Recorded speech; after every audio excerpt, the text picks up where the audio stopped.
Boa noite, começamos agora mais uma live do Anderson.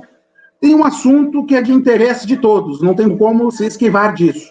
Hoje nós vamos falar de limpeza urbana nas cidades, como funciona, algumas situações curiosas, e hoje nós estamos falando com o Mac Amaral, cientista, que vai fazer esse bate-papo com a gente. Boa noite, Mac. O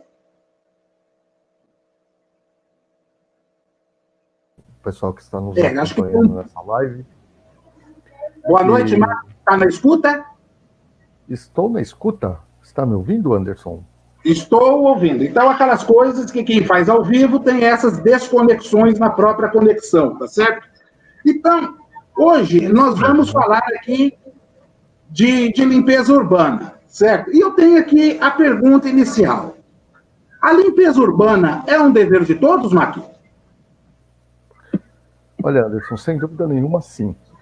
Tá? Porque as pessoas tendem a acreditar que a limpeza urbana faz parte só do serviço, só do que acontece fora da sua casa, né? Mas esse lixo foi gerado dentro da sua casa, dentro do escritório, dentro de uma empresa.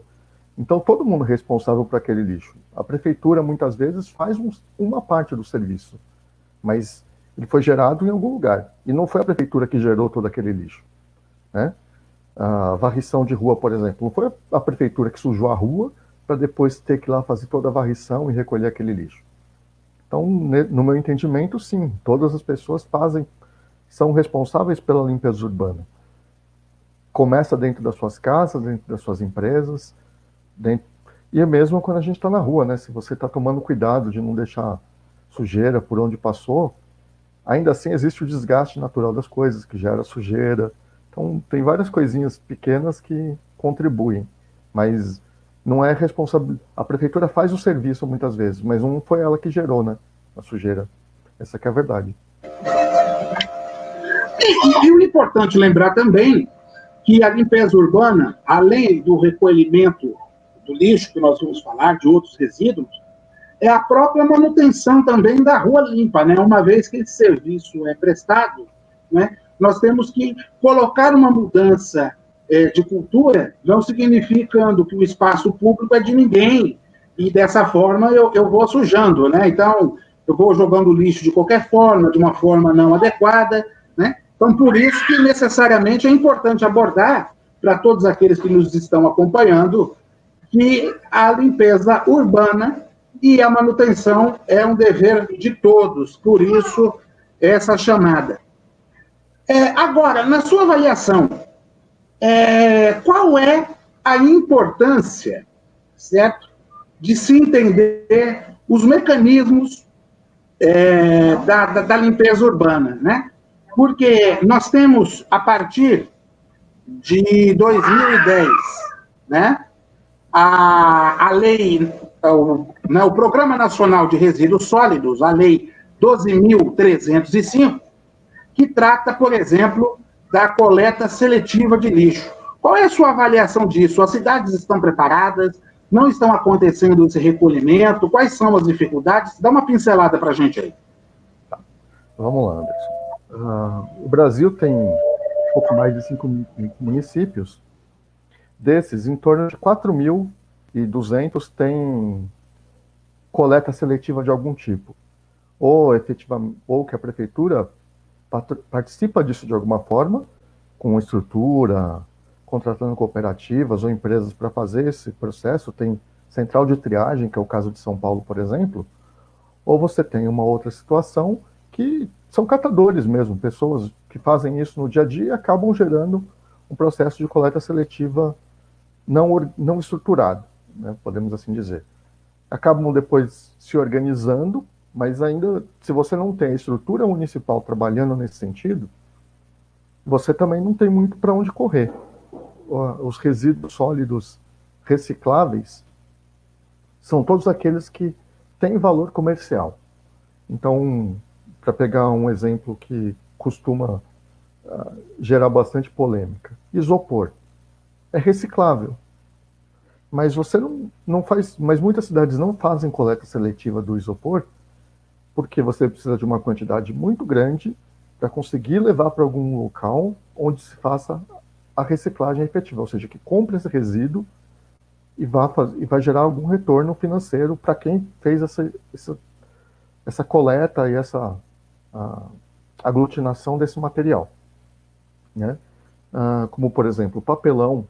Muitas cooperativas de catadores, Anderson, dizem que o papelão da caixa da pizza, você tem dois tipos, um de classe 1 e outro de classe 2. Classe 1 geralmente é a tampa, não tem nenhuma sujeira, não tem gordura, não tem resto de alimento, então a indústria paga muito mais pela tampa da caixa da pizza.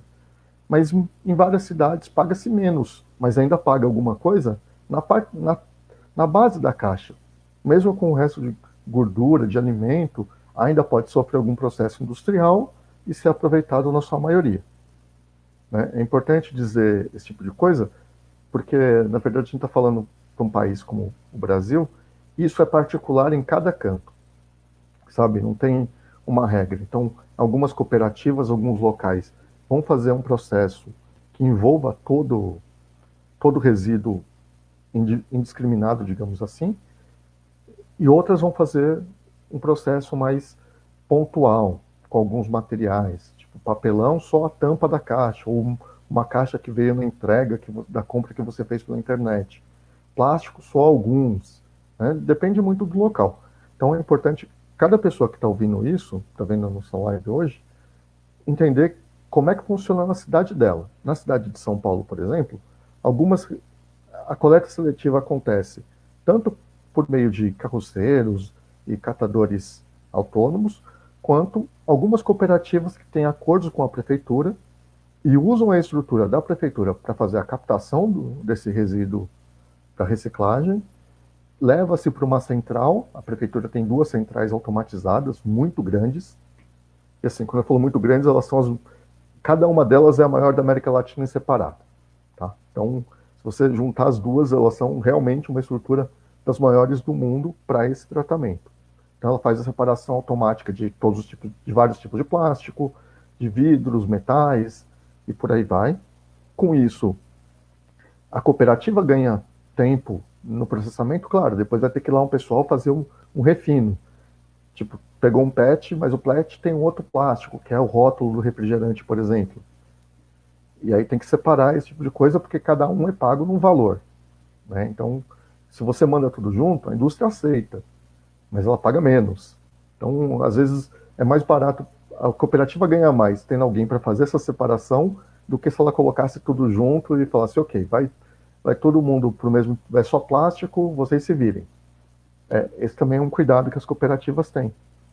Quando a gente olha para o trabalho dos carroceiros, Anderson, também temos um outro detalhe. Eles não são reconhecidos, infelizmente, e prestam um serviço enorme, né?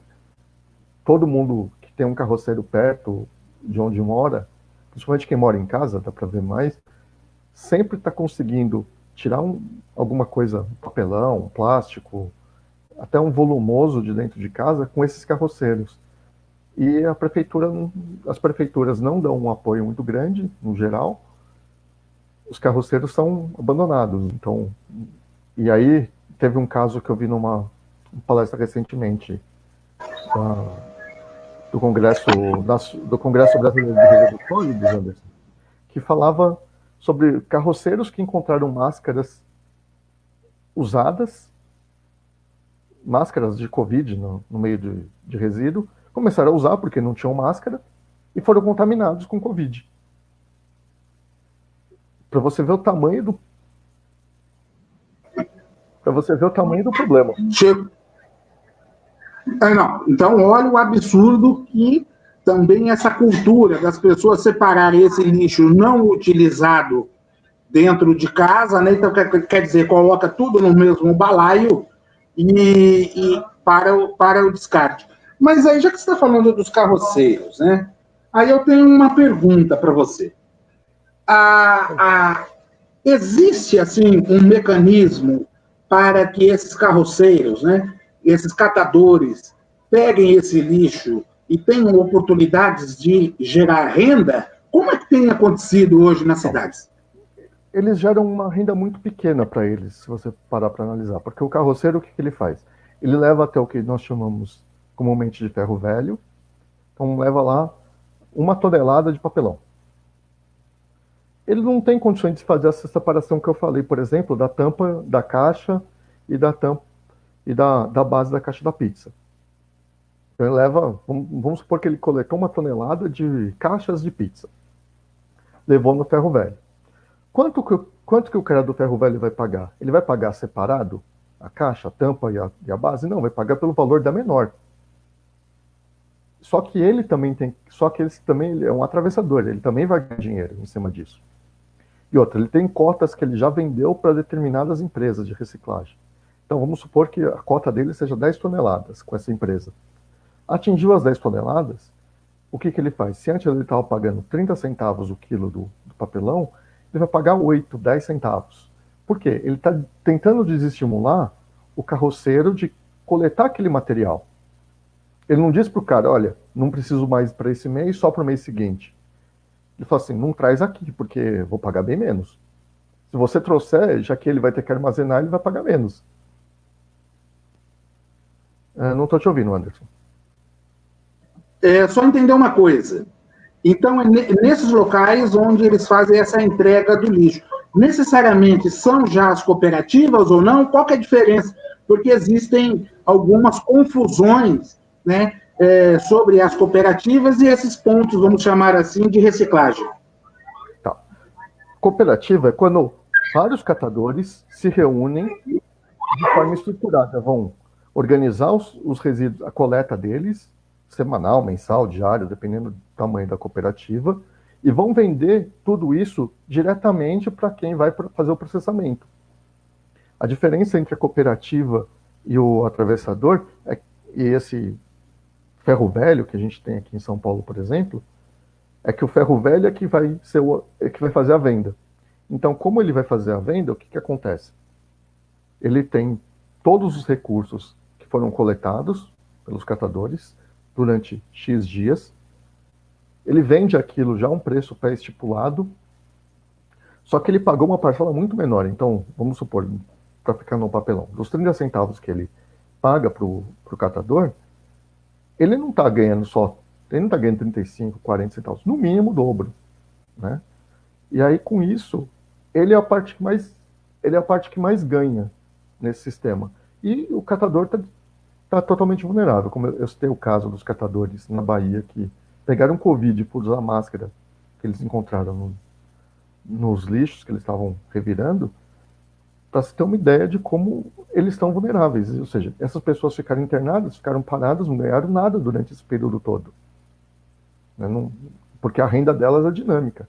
Então, a latinha de cerveja que foi jogada, que foi deixada na rua no outro dia já não está lá, porque alguém pegou. Ou mesmo o serviço de limpeza pública levou embora. Né? Então, eles precisam estar na rua para poder ganhar dinheiro. No caso da cooperativa, quando ela tem parcerias com as prefeituras, a prefeitura faz a coleta ou fornece estrutura para que essas cooperativas façam a coleta seletiva no município, leve para uma central de triagem e lá esse resíduo seja vendido. Também ganhando muito mais. Quando a prefeitura dá esse apoio, Anderson, acaba também ajudando num outro ponto, que é o seguinte: aumenta a possibilidade da cooperativa ter um local para armazenar. Porque da mesma forma como o cara do ferro velho tem uma cota para vender, as indústrias que trabalham com a reciclagem do material, elas também não têm uma demanda muito grande, muito variável. A demanda é meio constante. Então, sei lá, se ela precisa, em média, de 10 toneladas de um determinado material, 12 toneladas para ela não é interessante. Então, muitas vezes ela até leva as 12 toneladas, mas pagando muito menos nas 2 toneladas excedentes, porque ela que vai ter que armazenar. Por outro lado, se a cooperativa consegue armazenar algum material, ela consegue, no mês seguinte, estar mais próximo das 8 toneladas lá que a indústria está acostumada a comprar e vende aquelas que ela já tinha acumulado também. Isso é um processo... a dinâmica da coleta seletiva é o que vai determinar como você vai remunerar. Então, o que acontece com a cooperativa? No geral, as prefeituras dão estrutura. Tá? O que é muito pouco ainda. Veja, se as cooperativas são a parte que colaboram efetivamente com o meio ambiente, elas deveriam receber por esse serviço, não só a estrutura. Então, toda a remuneração das pessoas que trabalham na cooperativa vem exclusivamente da venda do resíduo. Isso já vem diretamente. Daí, se você... Agora, nesse processo de pandemia que a gente tem do coronavírus, a imensa maioria das cooperativas não está atuando. Por quê? Mexer com resíduo aumenta a sua chance de contágio. Certo. Né? Então, não estão atuando. Boa parte das cooperativas não tem renda, então está vivendo de doação de alimento, doação de produto de limpeza, porque não existe um amparo por parte das prefeituras, que deveria acontecer, como eu disse.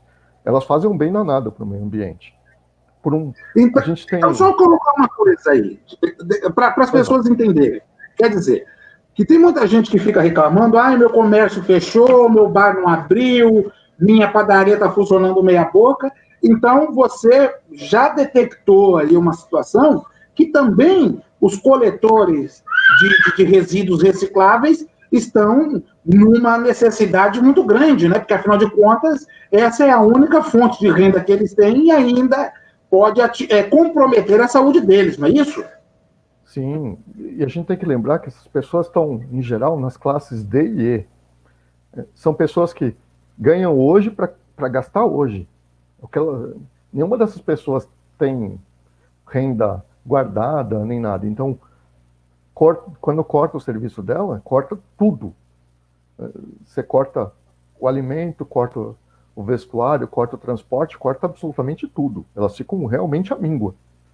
Né? E isso é preocupante, porque essa estrutura vai ser necessária pós a pandemia, seja com vacina ou uma grande quantidade de pessoas já contaminadas que a doença não consiga propagar com uma velocidade grande, como ainda está acontecendo. Vamos precisar dessas pessoas, e não está tendo apoio. Então, algumas prefeituras no Brasil até que decidiram dar apoio financeiro para essas pessoas, não só as cestas básicas, as cestas de produtos de limpeza, mas dinheiro mesmo, porque essas pessoas precisam viver, precisam comprar, precisam consumir, né? Então, ótimo. Quando isso elas é importante. Não estão consumindo, a discrepância é muito grande, prejudicial para o moral dessas pessoas, né, Anderson? Não, sem dúvida. Não, isso é bom para as pessoas entenderem que existe uma dinâmica própria através do sistema de coleta, né, de resíduos recicláveis. Então, vamos colocar assim. Eu recebi aqui uma pergunta do Guilherme Nunes, certo? Do bairro de São Miguel Paulista. Ele pergunta o seguinte, o Guilherme, mudando um pouco do foco do assunto. Tem funcionado a relação da política de reciclagem reversa?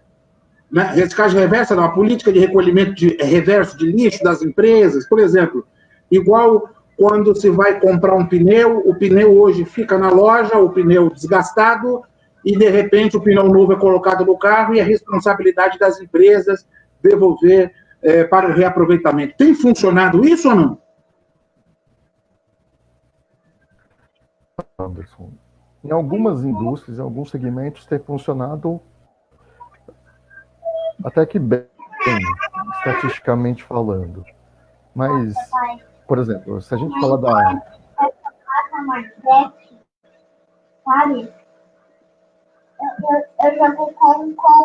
Acho que deu um problema, né? Então, aqui é um problema da conexão. Eu não sei se ele está aqui nos ouvindo, mas falando da política reversa de resíduos sólidos, né?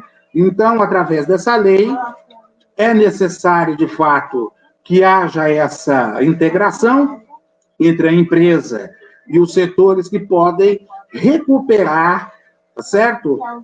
Esse material. Nós estamos aqui com um pequeno problema na conexão do Marco, então a gente volta logo com ele aqui, né?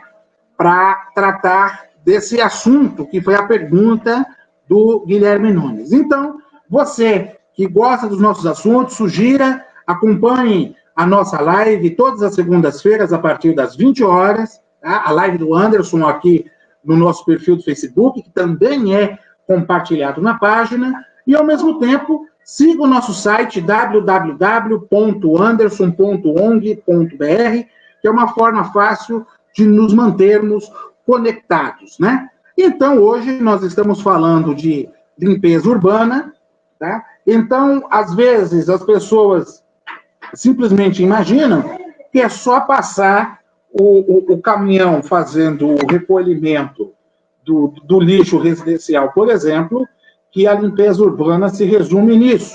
Então, necessariamente, nós estamos percebendo agora que temos uma cadeia muito complexa de diversos atores que trabalham, que estão diretamente envolvidos no sistema de recolhimento desse lixo, né? E aproveitar aqui o momento, enquanto que o Mac volta, para continuar a nossa conversa, é importante lembrar, né, como foi a nossa pergunta inicial, que a cidade limpa é um dever de todos. E, às vezes, nós temos que nos conscientizar que o espaço público é de todos, não é da prefeitura. Tá? Então, a prefeitura ela faz uma administração desse espaço, mas o espaço em si não é dela. Tá? O espaço das ruas, o espaço de manutenção, inclusive, da limpeza do meio-fio, e cabe-nos também, na medida do possível, e quando for, eu falo possível mesmo, né, de cuidarmos das nossas calçadas, já que, segundo a legislação, a calçada é de responsabilidade do proprietário, tá certo? Então, vamos aqui colocar algumas situações que podem ajudar a melhorar a manutenção da limpeza do espaço público. Ou seja, não jogar lixo em vias públicas, né? O importante caso tenha algo a descartar, guardar o material até encontrar uma lixeira próxima. Não custa lembrar que o lugar de lixo é na lixeira, né? Então, tem essa recomendação, né? Em casa, acondicionar o lixo doméstico em sacos previamente amarrados. Também tomar o cuidado de não exceder a capacidade de peso e volume. Ou seja, a pessoa usa hoje muito saco de supermercado e quer colocar todo o lixo dentro de casa. E é óbvio que o saco de supermercado, a sacolinha plástica, não está devidamente preparada para ser um recipiente do lixo para colocar todo o lixo de casa. Então, portanto, utilizar o saco adequado para o recolhimento, né? Também é importante lembrar que colocar os sacos de lixo na porta nos dias da coleta ou, em alguns casos, na madrugada que antecede, para evitar que bichos furem os sacos ou que, eventualmente, esse lixo seja fuçado e, infelizmente, esse lixo vai ser descartado na calçada, trazendo uma série de problemas e a rua ficando suja. Tá? Então, é importante lembrar. Então, se tem alguma dúvida, pergunte para o seu vizinho, pergunte para pessoas próximas da região, tá? Quais são os dias e os horários das coletas em seu bairro. Se tiver alguma dúvida, hoje existem serviços das prefeituras que informam, né, os dias de coleta e seus respectivos horários. Também é importante lembrar, tá, que o material proveniente de sobras de construção ou de uma pequena reforma é de responsabilidade do gerador. Portanto, é necessário, antes de iniciar uma obra, contratar uma empresa credenciada para realizar o recolhimento, o transporte e a destinação correta. E assim também a gente evita o acúmulo de resíduos em via pública, né? Então, atualmente hoje, aqui na cidade de São Paulo, por exemplo, nós temos as famosas caçambas. Então, entre em contato com os serviços, também saber se essas caçambas estão devidamente credenciadas na prefeitura. Tá? Então, essa é uma solução, tá certo? Então, a gente está dando aqui algumas dicas de como as pessoas podem melhorar a manutenção da cidade, Marco. Ainda bem que você voltou aí, eu acredito que você esteja nos ouvindo, tá certo? Falando de pequenas dicas que favorecem o dia a dia das pessoas e, por consequência, a manutenção da cidade limpa. Eu estava perguntando para você, que foi a pergunta do Guilherme Nunes de São Miguel Paulista, a pergunta era a seguinte: como tem funcionado a política reversa de resíduos? Vamos lá. Está ouvindo? Marco, está me ouvindo? Parece que o Marco ainda não está me ouvindo. Oi, Marco. Parece que ainda ele não está ouvindo. Vamos mais uma vez aqui tentar a conexão. Né? Então, essas coisas de quem faz ao vivo acontecem. Marco, está me ouvindo?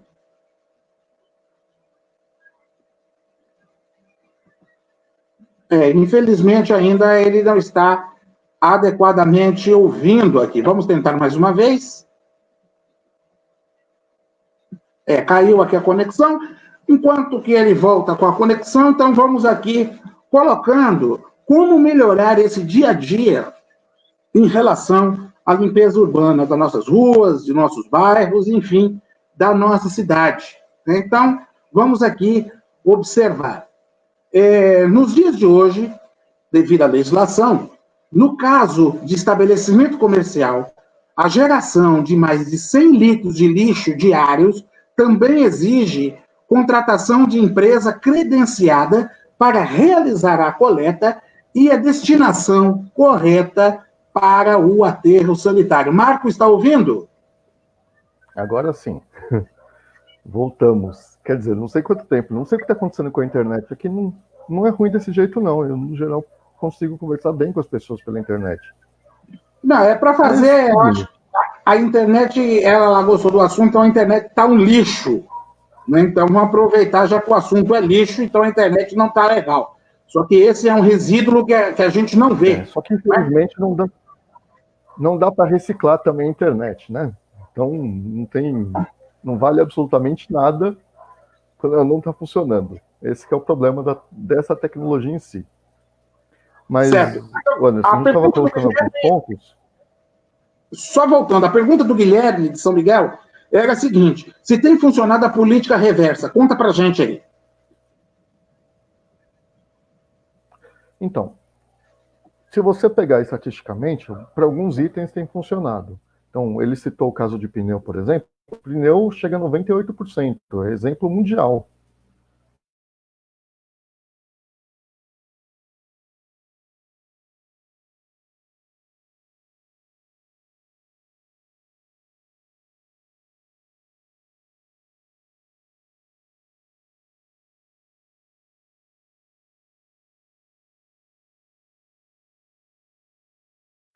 Parece que houve aqui mais um pequeno problema de conexão na hora que o Marco estava falando da política reversa.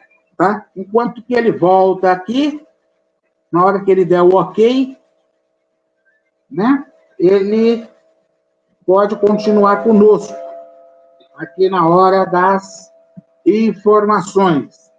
Tá certo? Então, vamos continuar, então, dando a sequência aqui nos assuntos da limpeza urbana, que ela acaba sendo um dever de todos, né? Uma situação muito importante, nos casos de proprietários de terrenos, né? Então, aquela famosa frase, terreno baldio, né? O proprietário deve manter sempre limpo, murado e calçado, conforme determina o Código Municipal de Obras das respectivas cidades. Então, hoje, até de forma para se combater dengue, se combater acúmulo de lixo, tá? É importante a limpeza por parte do proprietário, certo? De não ter lixo no quintal, aparar o mato, deixar em condições para que não se prolifere mais lixo naquele lote de terreno. Então, segue aqui também mais uma outra dica, né? Caso você seja proprietário de um automóvel, tenha sempre aquele lixocar, que é o nome que se dá, aquele saquinho de lixo que fica preso à marcha do carro, para que haja um acondicionamento do material eventualmente descartado. Agora, se o sujeito produz muito lixo, aí tem que colocar um saco maior dentro do carro à disposição. E lembrar, né, que é para depositar esse lixo no lixo, não deixar necessariamente encostar no carro e depositar no meio-fio.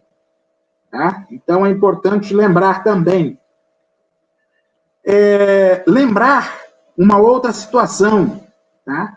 Material de limpeza de jardim muito grande em sua residência, né, que seja necessário podas de árvore, entrar em contato com a municipalidade para que a remoção dos resíduos seja realizada. Tá? Não é uma limpeza pequena do jardim, que se apaga grama. Né? Então, é um jardim que se tenha muita árvore, que se tenha galhos secos, então entrar em contato com a municipalidade para a remoção dos resíduos. Então, isso é muito importante das pessoas saberem. Tá? Como o assunto de limpeza urbana ele é bem amplo, como vocês estão vendo aqui por essas dicas, então cabe-nos a ter o maior cuidado possível de percebermos, né, como que se é fundamental adotar esses. Então vamos aqui algumas situações que também já levantamos como a importância da manutenção urbana.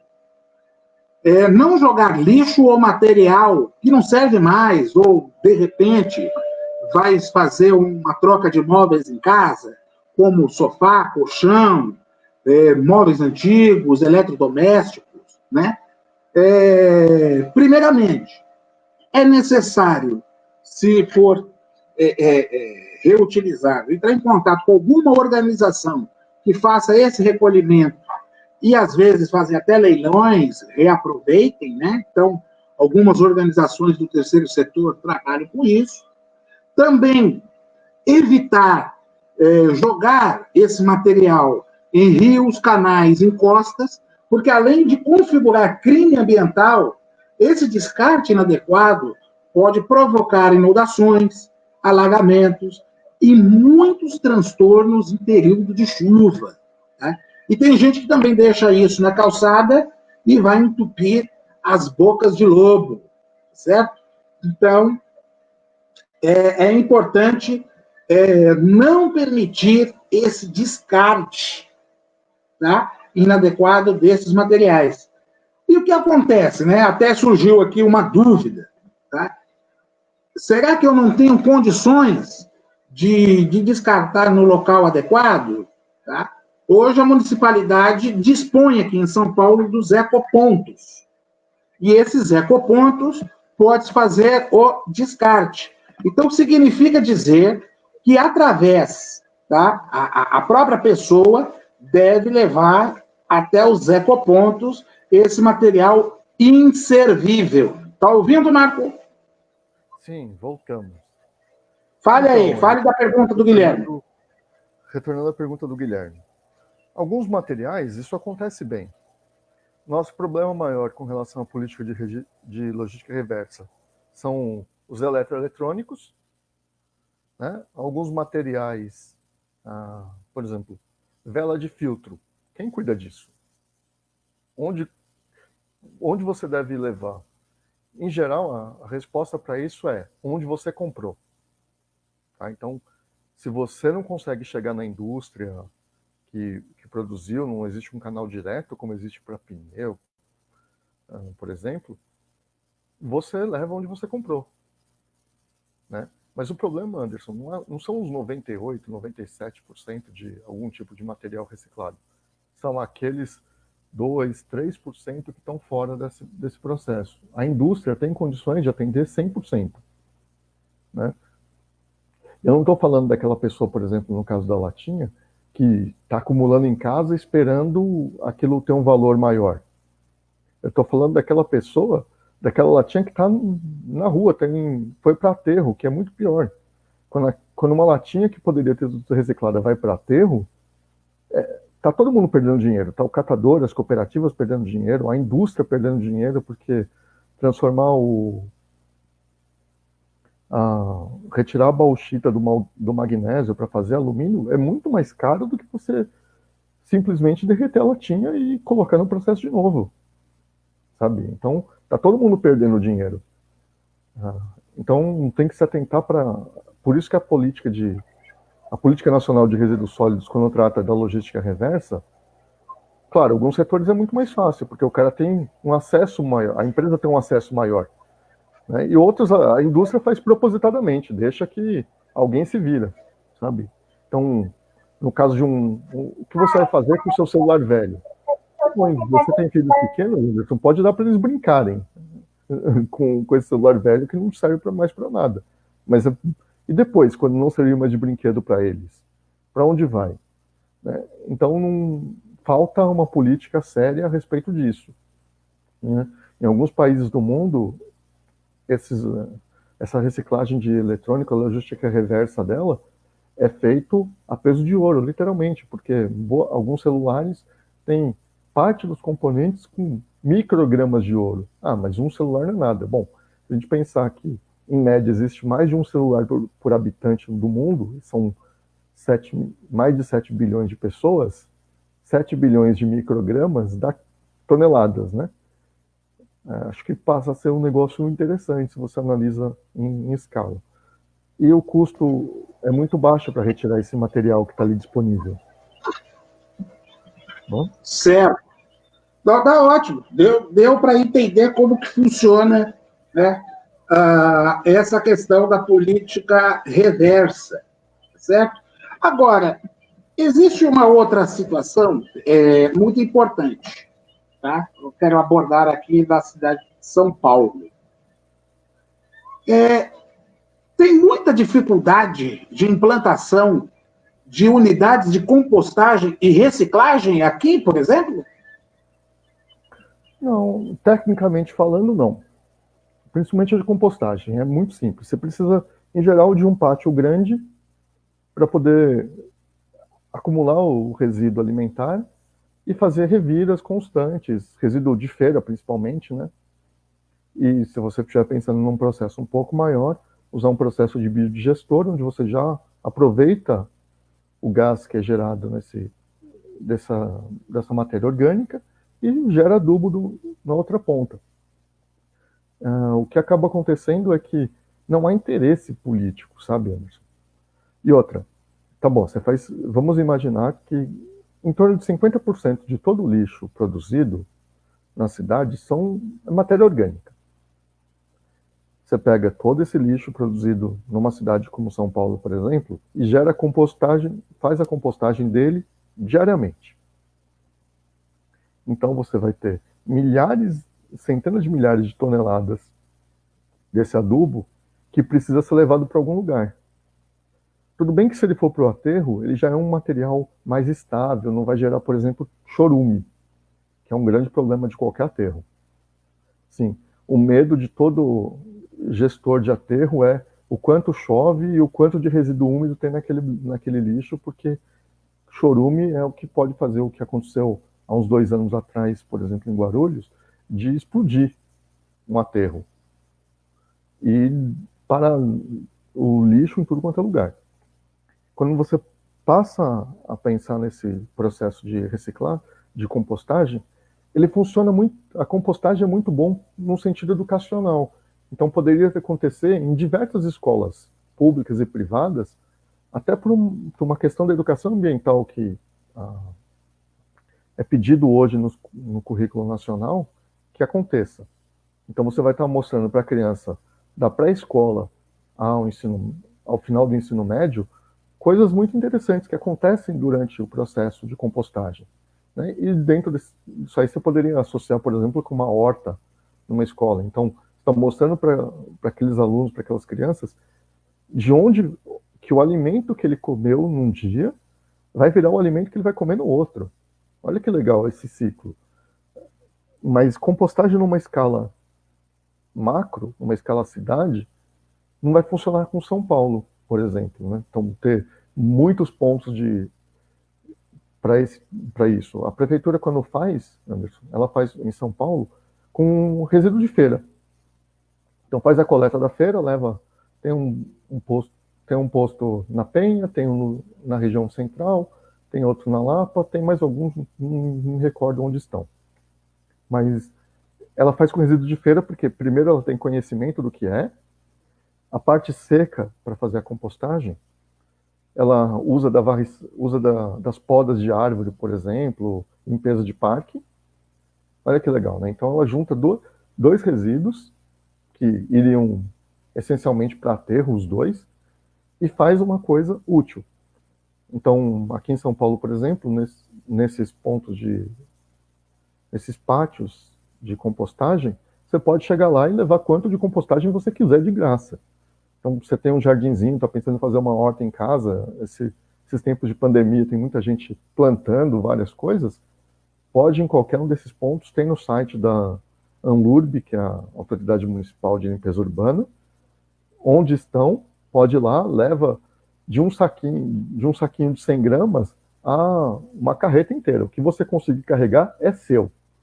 Se tiver muita demanda naquele dia lá e tiver pouco disponível, vamos tentar regular um pouco. Mas se não tiver demanda, amigo, pode levar o que tiver pronto. É bem interessante. Mas, de novo, para pensar com todo resíduo úmido, todo resíduo alimentar, a compostagem não conseguiria atender uma cidade como São Paulo. Talvez uma cidade pequena, como Ribeira, no Vale do Ribeira, seria interessante. Aliás, tô falando de Ribeira, Anderson, para você ter um dado interessante. A cidade de Ribeira faz uma coleta invariada, então é aquele caminhão único, né? Coloca o lixo lá dentro do caminhão. E sabe onde é que eles levam esse lixo, Anderson? Não consegui te ouvir. Nem imagino, até fiz assim, não imagino. Rio Negrinho. Sabe onde fica essa cidade, Anderson? Nem imagino. Fica em Santa Catarina. Então, o resíduo sai do estado de São Paulo. Santa Catarina. Viaja 250 quilômetros para ir para um aterro em Rio Negrinho, em Santa Catarina. E pela população da cidade, em torno de 3.500 pessoas, né, pegando dados estatísticos sobre lixo, a gente está falando que 3 caminhões por semana fazem esse caminho. Entre Ribeira e Rio Negrinho. 3 vezes por semana. Sabe quanto dá isso no ano, Anderson? Em quilômetros? Quase 2 voltas ao mundo. A cidade está embutida no IPTU dessa cidade. E agora, já que você está falando sobre esse assunto, como que está a situação dos aterros sanitários? Você tem aí alguma avaliação sobre isso? Olha, eu estava vendo um dado da Associação Brasileira de Indústria de Resíduos e Limpeza Pública, a ABRELP, e no levantamento deles, Anderson, de 2018, a região sudeste era uma das que estava melhor, em torno lixão mesmo, 10%. Isso aí tem uma coisa que eles chamam de aterro controlado. Certo. Lixão o caminhão vai e despeja tudo no lugar. Pronto, fica ali e ninguém cuida de nada. Aterro controlado basicamente jogar terra em cima do lixão. Quer dizer, é quando aquele sujeito lá pega o caminhão, descarrega e vai jogando terra, é isso? Isso. Daí vai lá e joga terra, joga entulho em cima. Isso eles chamam de aterro controlado. Aterro. Esse não é o aterro sanitário? Não, aterro sanitário tem todo um processo já na construção dele. Então, tem uma vedação que não contamine lençol freático, tem um processo para fazer a captação do chorume. Como eu disse antes, é um grande problema. Então, a gente tem que fazer essa captação. E esse chorume, em geral, como é que funciona?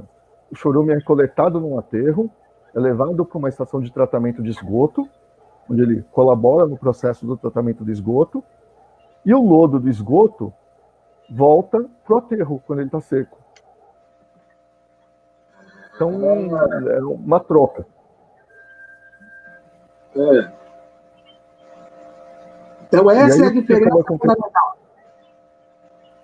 O aterro sanitário é construído com uma norma de engenharia. É uma obra de engenharia. Certo. Então, você, para fazer um aterro sanitário, vai precisar de um engenheiro ambiental, de um engenheiro civil, que vai fazer todo o processo de geotecnia do terreno para identificar como fazer o isolamento do material que vai ser depositado. Tem um prazo de vida, então não dá para você sair construindo, fazer um prédio gigantesco em cima dele. E esse prazo de vida do aterro também inclui, por exemplo, você coloca, eu falei que metade do nosso lixo, do lixo urbano, do resíduo sólido urbano é orgânico. Então isso vai se decompor. Então vamos colocar uma coisa, a cada 2 anos uma camada é totalmente consumida. O lixo, a parte orgânica, perdeu todo o líquido, virou gás também, e a parte sólida está estável. Tá? Então, a cada 2 anos que você coloca ali, vai fazendo isso. Cada camada vai ter esse tempo de vida de 2 anos. E o que acontece naturalmente quando perde a parte gasosa e a parte líquida? É que você tem uma acumulação, então vai descendo.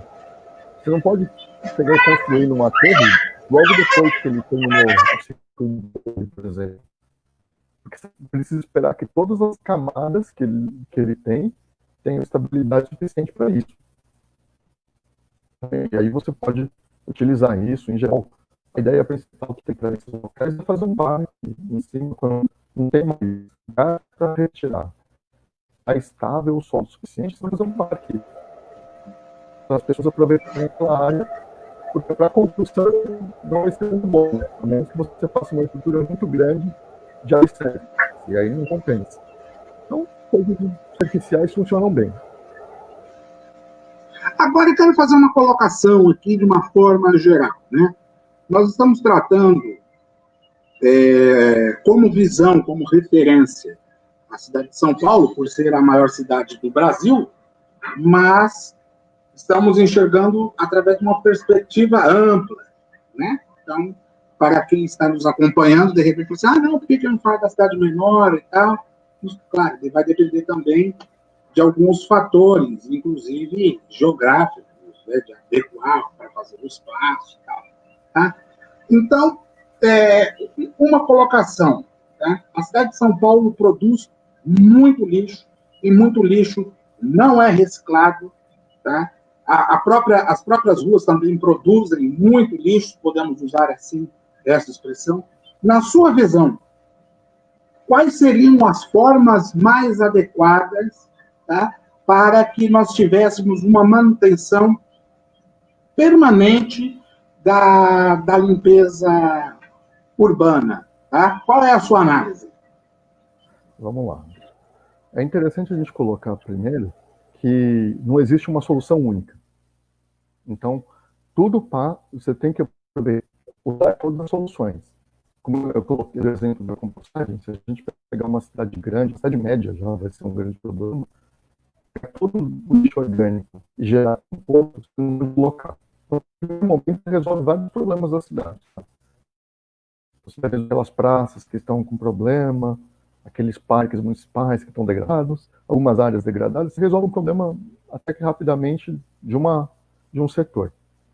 Só que aquele resíduo continua sendo gerado todo dia, continua sendo produzido.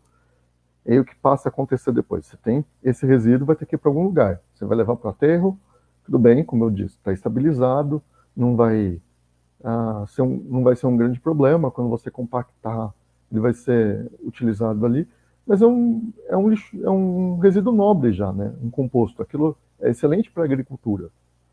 Então você precisa fazer compostagem numa escala maior. Então, usar as escolas seria um local interessante para você conseguir já dar um direcionamento num resíduo de uma determinada região. Fazer biodigestão, ou seja, você vai pegar todo esse resíduo orgânico, colocar em determinadas condições de temperatura, pressão e umidade, para que esse resíduo, para que alguns tipos de micro-organismos gerem, ao consumir esses restos de alimento, transformem ele em gás metano, e esse gás seja utilizado, ou diretamente para queima, para geração de energia, ou de uma outra forma, sejam purificados e envasados para utilização em veículos, ou mesmo na cozinha do dia a dia. Você conseguiu dar uma solução para isso, mas, de novo, mesmo a biodigestão gera resíduos, 2 resíduos, na verdade, que é um adubo líquido, que é um tipo de chorume, vamos dizer assim, e o adubo sólido, que é o mesmo, é bem parecido com o da compostagem. Então, você precisa de uma área agrícola que se aproveite disso. Aí você tem um outro ponto, né, juntando isso daí. Reciclagem. Todo mundo já ouviu falar que a Espanha conseguiu fazer o ouro valer menos que a prata na história. Então, por volta de 1700 e pouco, a Espanha levou tanto ouro para a Europa que o ouro passou a valer menos que a prata. Porque o que determina o valor desses metais é a raridade deles. Se o ouro está sobrando, prata não tinha tanto, a prata começou a valer mais. A mesma coisa vai acontecer nesse caso, por exemplo, para o plástico, o PET, garrafa PET. A indústria precisa de 10 toneladas mês, dando um exemplo bem aleatório, provavelmente muito mais que isso, desse material. Você, todo mês, tem 150 toneladas. Quanto vão pagar pelo seu PET? Muito menos. Porque é muito além da capacidade deles de absorverem, né? Então, se estavam pagando, quando você só tinha uma coleta de 10 toneladas, estavam pagando bem por esse material, em 150 toneladas não vão pagar quase nada. Porque no primeiro mês de coleta, o cara estourou a cota do ano inteiro. Então ele não quer te comprar, às vezes pode comprar por algum outro motivo, tentar revender em outro local, mas em princípio não quer comprar, porque não tem o que fazer com ele. E aí, ou então vai aproveitar que você tem muito, vai comprar por um preço muito barato, aumentar a produção dele, o que aumenta o lucro da empresa, mas as cooperativas e os catadores individuais não vão ganhar nada. Aí, então você precisa fazer alguma coisa com esse tipo de resíduo. Uma coisa que acontece em alguns países da Europa, como Portugal e Alemanha, em alguns estados nos Estados Unidos, como a Califórnia, eles pegam esse lixo, usam um processo chamado pirólise. Então, eles queimam a uma temperatura muito, muito grande, acima de 1000 graus. Isso daí, então, incinera qualquer partícula desse resíduo. E com essa temperatura, os gases que são gerados nessa queima geram energia elétrica. Ou um outro processo que é a gasificação. É parecido com esse, chega numa temperatura intermediária, um pouco menor, na verdade, que a pirólise, e você faz um processo que você extrai um combustível de resíduo, né? Essa é a ideia. Então, e esse combustível você usa para o que você quiser depois. Tanto para gerar energia, quanto para movimentar veículos, máquinas, enfim. Então, você já tem 2 partes. E você tem uma terceira parte, que é a logística reversa, que precisa ser ampliada.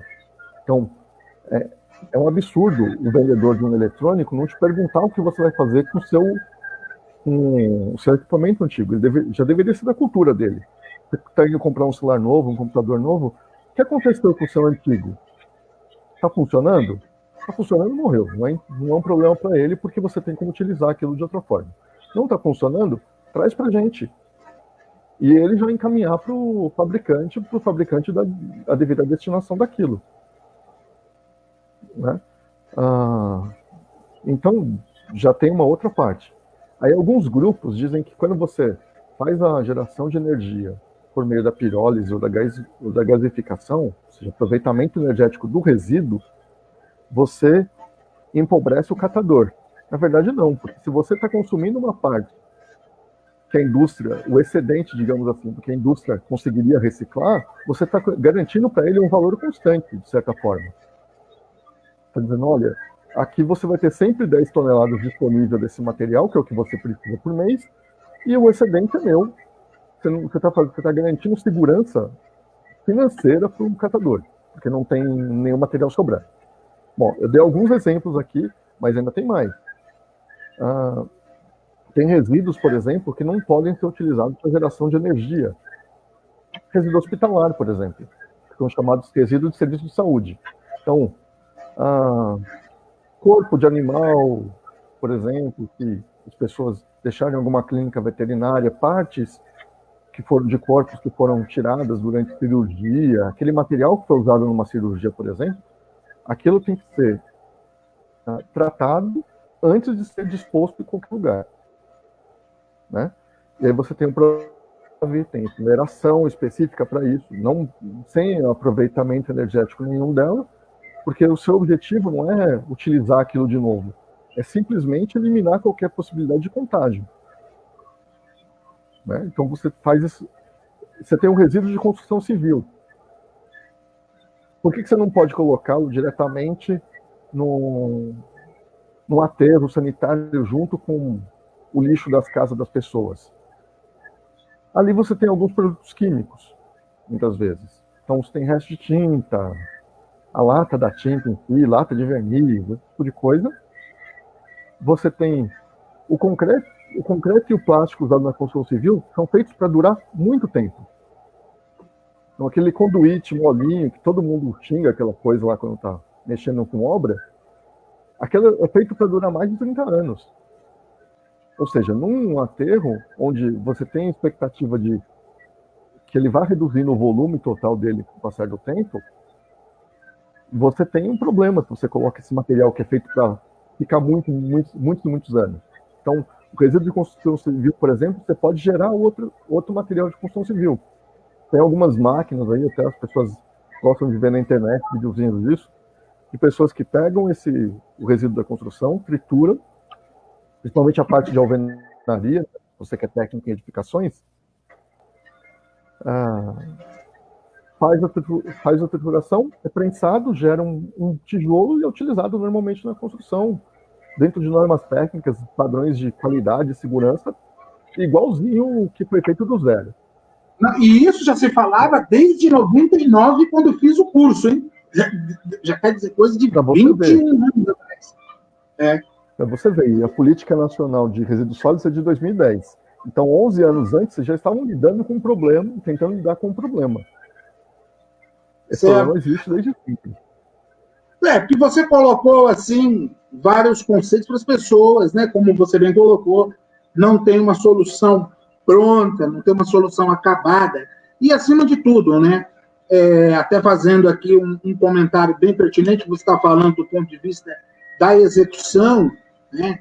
De como se tratar com os resíduos sólidos, lembrar também que as licitações devem ser feitas de formas transparentes, os contratos de forma que a população tenha acesso, também sejam feitas audiências públicas, em especial nas regiões, para que as pessoas sejam ouvidas, né? E também um mecanismo oficial, né?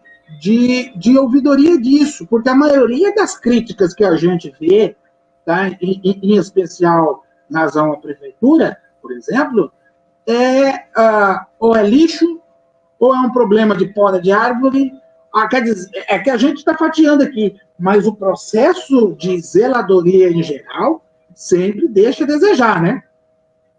Sim. Tem que ver assim, Anderson, em geral, toda cidade vai ter um problema, né? Existe um conceito que o termo traduzido do inglês é não no meu jardim. É como as pessoas tratam a questão do lixo. Ela faz toda a limpeza da casa dela, coloca no saquinho, colocou da porta da rua para ser coletado, não é mais problema meu. O lixo desapareceu, né? Pus para fora. Do ponto de vista da casa da pessoa, ela pôs para fora. Do ponto de vista do planeta, aquilo ainda está do lado de dentro. E a gente precisa buscar uma solução para aquilo que está dentro da nossa casa. O planeta é a nossa casa, nesse sentido, né? Então, por exemplo, São Paulo, metade do lixo vai para um aterro dentro da cidade e metade vai para Caieiras. As cidades do ABC mandam, à exceção de Santo André, todas elas mandam para um aterro privado em Mauá. Então esse aterro cobra de toda a cidade. São Caetano, Diadema, São Bernardo, Rio Grande da Serra, Ribeirão Pires, da própria cidade de Mauá. Né? Então, Santo André é a única que tem um aterro próprio. Mas por que isso acontece? Um aterro é uma gestão cara. As cidades precisam fazer consórcios, em geral, para conseguir ter dinheiro para conseguir fazer a manutenção de um aterro. Então, juntam 5, 10, 20 municípios, dependendo da região, para poder fazer um aterro em um deles e gerenciar aquele aterro. Só que acontece, isso em geral dá certo no começo, né? Tá todo mundo pagando. Aí a cidade X tá com algum problema. Ela deixa de pagar o aterro. Ela é responsável por aquele lixo que ela mandou para lá durante toda a vida do aterro. Mas fala assim, não, eu tô pagando muito caro. Eu tava pagando, sei lá, R$ 1.000 por ano por habitante, agora eu tô pagando 2.000. Só que ela esqueceu que ela estava pagando R$ 1.000, mas não, aquele outro ano adicionou. Então, tem esse processo para gerenciar, custa caro. Então, você precisa de uma equipe até grande, dependendo do tamanho do aterro, da proporção que você quer.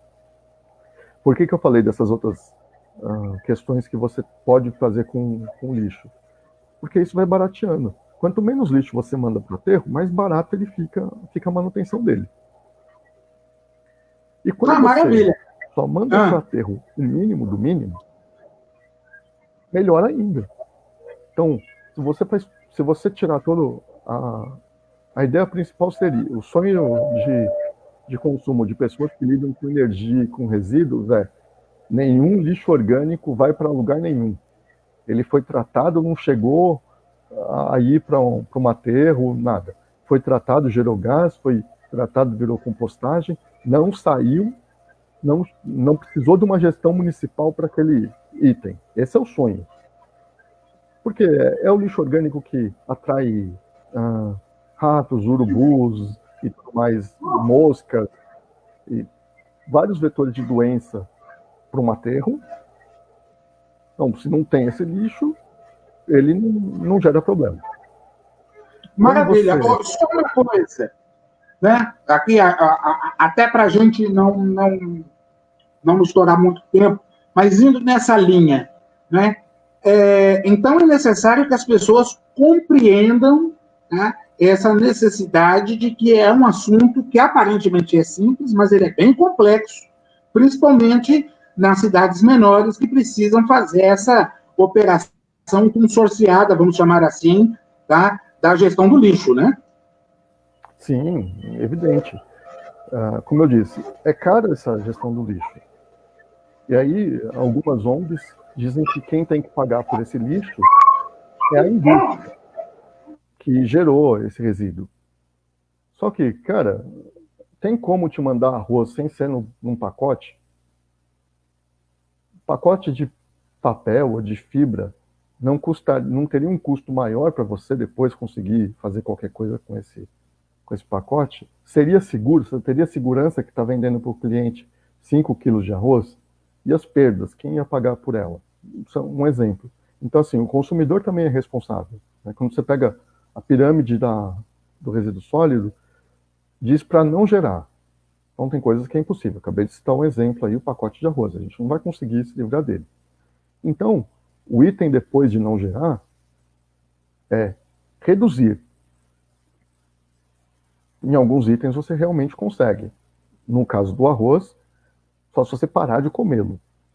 Já ficou difícil. Mas em vários itens você consegue reduzir. Quando você não consegue reduzir, tem que reutilizar. Então, usa esse saco aí do arroz para colocar o lixo parte do lixo da sua casa. Porque você está reutilizando. Você está dando uma sobrevida para aquilo que tem uma vida relativamente curta entre a embalagem do arroz e o destino final dele para o lixo. Ou então, não vai utilizar, na sua região tem coleta seletiva, separa. Tem um valor muito baixo esse plástico, mas tem um valor. Se todo mundo deixar tudo separadinho, sem nenhuma contaminação, que a gente fala na área de resíduo, por exemplo, ter resto de alimento junto com o saco plástico, viabiliza. Até, Anderson, eu queria aproveitar para dar uma dica.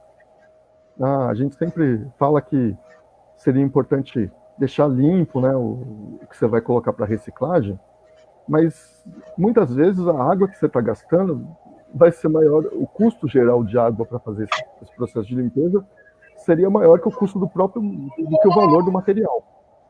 A dica é a seguinte: coloca lá o copo de iogurte na pia, enquanto você está lavando louça, deixa lá a pia travada, vai juntar aquela água. Você usa aquela água mesmo para limpar, não precisa ser uma água pura da sua torneira para fazer a limpeza desses resíduos.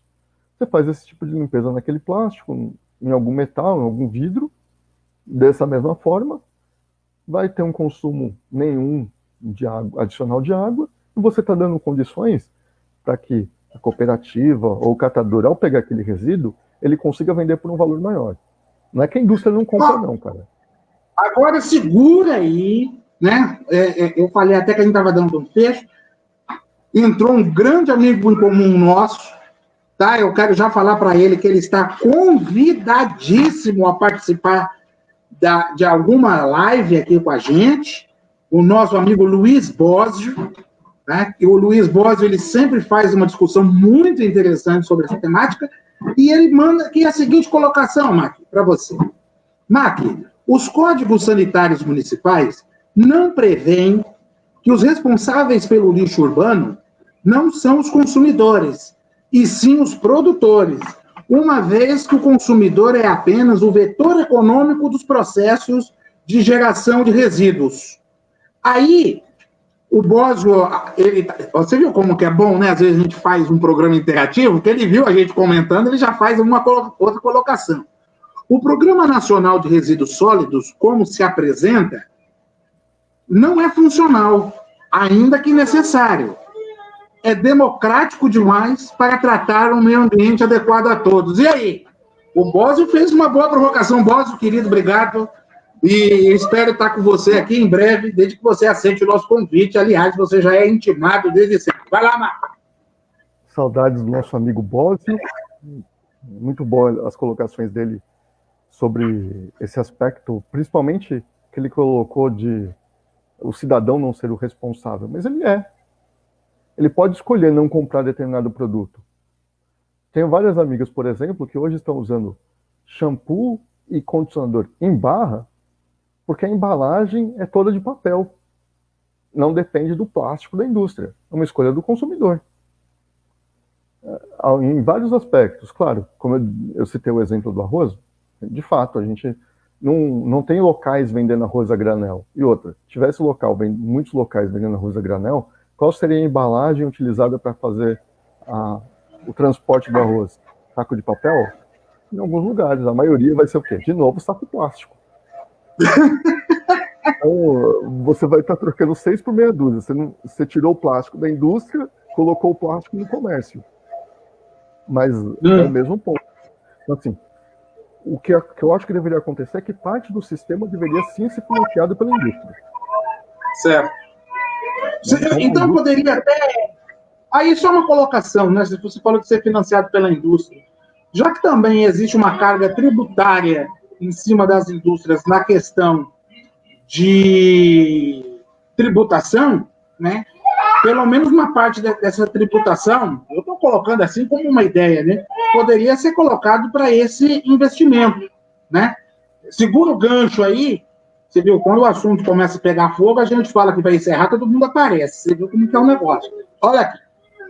A Stephanie Nakamoto diz o seguinte: sinceramente, não sinto que há investimento para reciclagem, pelo menos onde moro. Não há incentivo algum.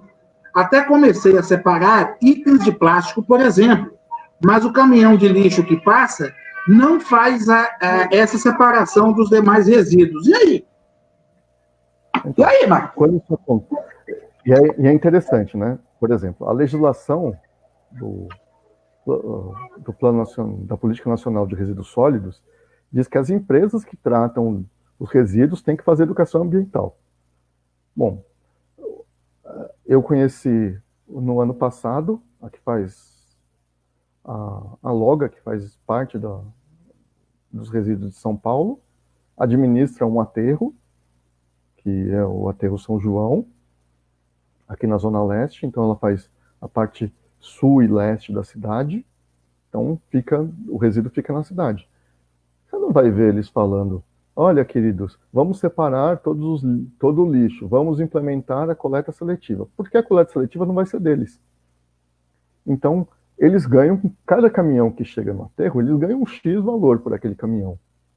Foi coletado, transportado até o aterro, foi acondicionado lá dentro. Eles ganham um X valor. Se você fizer a separação, só vai uma parte do material para o aterro. Eles ganham menos. Então, assim, mas se você vai lá no aterro, na palestra deles, eles falam da separação, falam tudo bonitinho. Dão a aula completa. Só que quantas pessoas já foram até lá para saber disso? Esse é um problema. De fato, para essas empresas não é interessante a reciclagem. Mas, como eu falei, a reciclagem em escala universal também seria ruim para quem trabalha com resíduo. Então, ao invés de você garantir renda, você estaria tirando renda.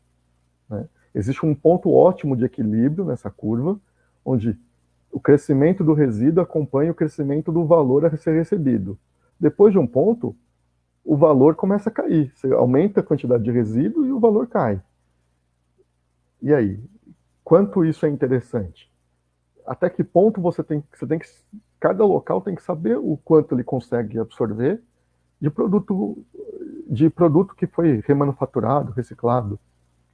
E também aí eu acho que é onde entram as prefeituras, Anderson. Elas podem ter políticas de incentivo fiscal e tributário para quem utiliza material reciclado para produzir dentro da sua cidade.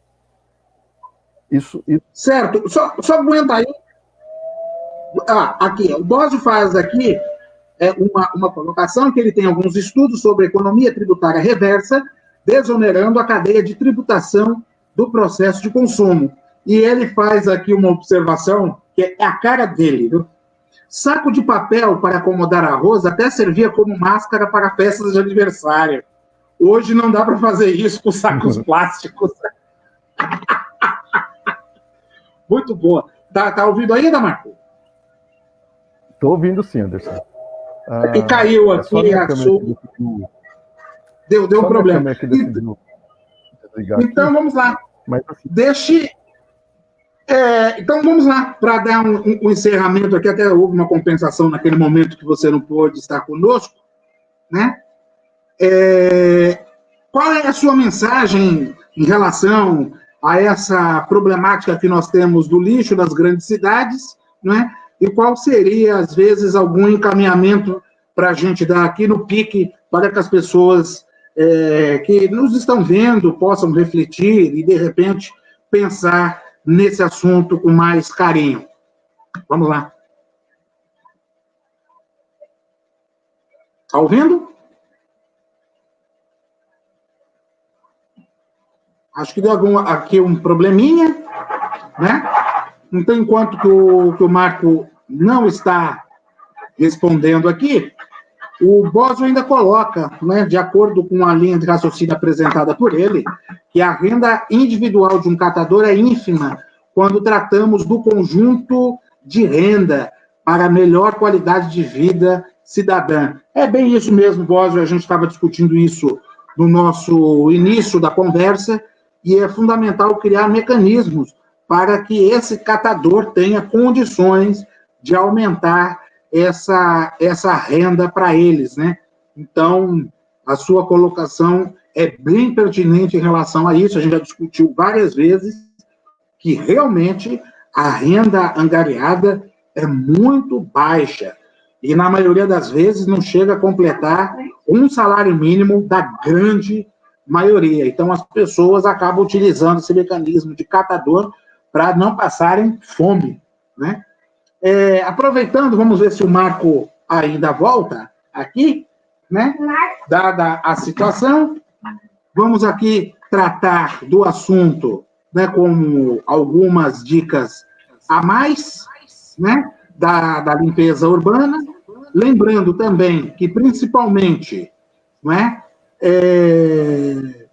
fazer a segregação do material reciclável, porque já que se não há a coleta seletiva, algum catador informal passa pela rua, converse com ele, combine os dias para ele coletar o material junto à sua residência, ao seu pequeno espaço, e, evidentemente, percebendo descarte inadequado de lixo, resíduo e entulho, existe o serviço Disque Limpeza da municipalidade. Marco, você está ouvindo aí?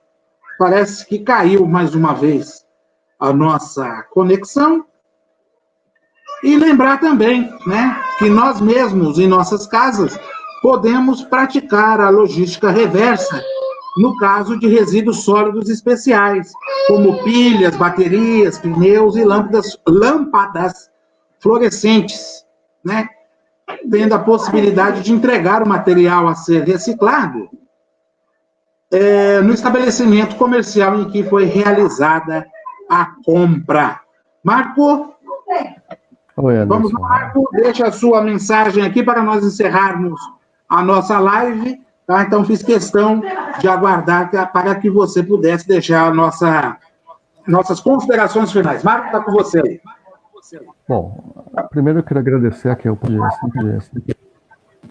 Quando a gente fala de um assunto tão sério, a questão do resíduo, o lixo é nosso, você produziu, ele é seu, e seja ciente que é sua responsabilidade separá-lo na sua casa, fazer um tratamento adequado. Se você puder, faça a compostagem na sua casa, vai ajudar bastante, porque você vai ter adubo ali fresquinho para sua horta, para suas ervas, já que está todo mundo cozinhando nessa pandemia. É bom você aprender também que dá para ter a sua erva, a sua salsinha, o seu coentro, a cebolinha, o orégano, a sálvia e outros temperos do seu gosto produzidos na sua casa. E a compostagem ajudaria bastante nisso. Tem vários sites na internet, no YouTube, que te ensinam a fazer isso. A sugestão é, façam. Incentive que a escola dos seus filhos faça a compostagem. E, como eu disse, como o lixo é nosso, né, ele não sumiu maravilhosamente depois que foi coletado, converse com vereadores da sua cidade, com o prefeito, secretário de ambiente, de obra, infraestrutura, não sei quem vai ser o responsável aí na sua cidade. Conversa com essa pessoa e busque alternativas. Implemente produtos volumosos para ecopontos. Se na sua cidade não tem, cobre para que tenha. Serviços são muito importantes para você conseguir dar uma destinação adequada para o resíduo. E assim, estando sempre consciente, saiba que consumo consciente também ajuda. Então, se você tem necessidade de produto, o que seja, não compre. Se você tem necessidade, se você vai comprar só porque está barato, não compra. Estar barato não é uma condição. A necessidade, precisar dele, fazer algum uso dele, é o que importa nessas horas. Considere isso na hora de comprar. Comprou. A embalagem tente dar utilidades para ela. Aqui na minha casa, por exemplo, algumas caixas de papelão pequenas de compras que a gente fez pela internet são guardadas para que a gente possa colocar, por exemplo, cacos de pedaços de vidro, pedaços de porcelana que quebrou, para que não machuque a mão do coletor na hora que ele for recolher o seu lixo. Então, reutilize também. Recicle. Se não tem coleta seletiva perto da sua casa, com certeza tem alguém que faz a coleta individual. Tenta identificar quem é, tenta combinar com ele, passar regularmente, ou saiba onde ele mora, leve até ele esse resíduo. Se você fizer isso, você vai estar colaborando demais.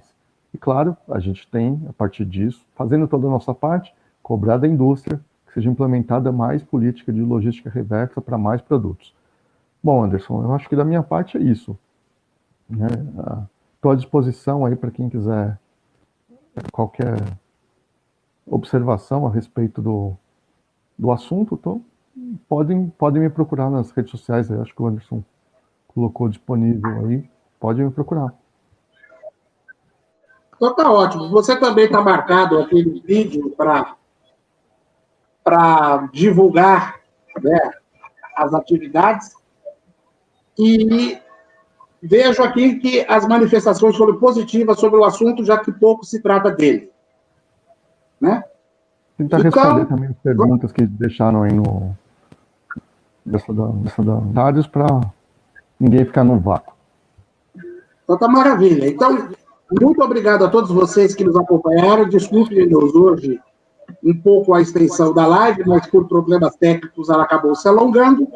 Até os próximos dias, nas edições extraordinárias, com mais uma live do Anderson, com algum assunto de interesse da sociedade, tá bom?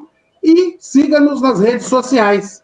Então, aqui, o @ADV Anderson Cruz é no Twitter, a página do Facebook e no Instagram, e também nos acompanhe no site www.anderson.ong.br. Muito obrigado a todos vocês que nos acompanharam. Até a próxima oportunidade. Valeu, Mac. Nós vamos continuar a nossa conversa e outras oportunidades. Valeu! Ok, obrigado. Boa noite.